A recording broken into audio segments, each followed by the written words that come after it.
News కి స్వాగతం.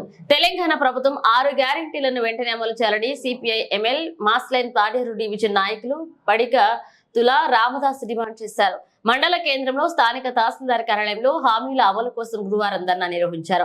వివిధ డిమాండ్లతో కూడిన వినతి పత్రాన్ని ఇన్ఛార్జ్ తహసీల్దార్ కు అందించారు.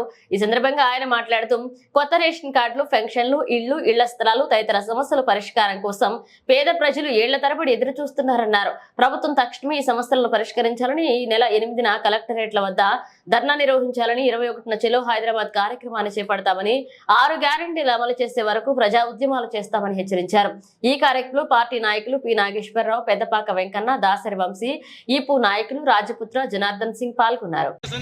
ఇప్పటికైనా సరే మీరు వెంటనే స్పందించి ప్రజాపాలన ఏదైతే చెప్తున్నారో ఆ ప్రజాపాలనని మీరు నిర్భయంగా, నిష్పక్షపాతంగా మీరు కొనసాగించకపోతే పెద్ద ఎత్తున రాష్ట్రంలో ప్రజలతో ఉద్యమాలు, పోరాటాలు నిర్వహిస్తామని చెప్తున్నాం.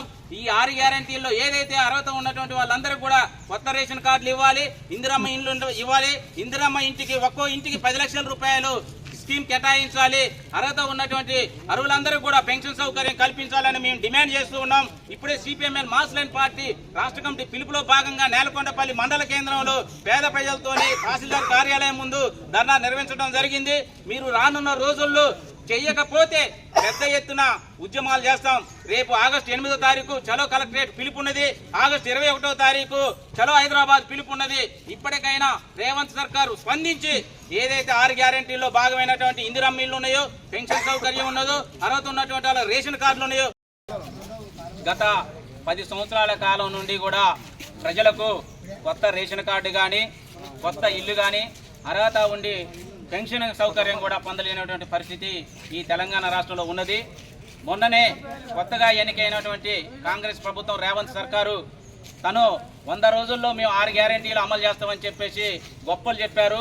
కానీ ఆనాటి నుంచి ఈనాటి వరకు కూడా 6 గ్యారెంటీల మీద దృష్టి సారించలేదు. 1 అర చేస్తూ మేము 6 గ్యారెంటీలనే చేస్తున్నాం, ఇది ప్రజాపాలన అని చెప్పేసి పాలన కొనసాగిస్తున్నారు. అయ్యా రేవంత్ రెడ్డి గారు, మేము ఒకటే అడుగుతున్నాం, ఇప్పటికైనా సరే మీ ప్రభుత్వాన్ని మీరు ఎవరో కూలుస్తారో కాలుస్తారో అని చెప్పేసి పెడబెబ్బలు పెట్టుకుంటా ఎమ్మెల్యేలని పెంచుకొని మీ ప్రభుత్వాన్ని నిలబెట్టుకోసం ఎంత కష్టపడుతున్నారు. ఈ రాష్ట్రంలో కూడా పేద ప్రజలు ఇల్లు లేని వాళ్ళు ఉన్నారు, రేషన్ కార్డులు లేనటువంటి వాళ్ళు ఉన్నారు, అర్హత ఉండి పెన్షన్ రాకుండా ఉన్నటువంటి వాళ్ళు ఉన్నారు. వీళ్ళు పేదలు, వీళ్ళందరి పక్షాన సిపిఎంఎల్ మాస్లైన్ పార్టీ కొట్లాడుతున్నారు.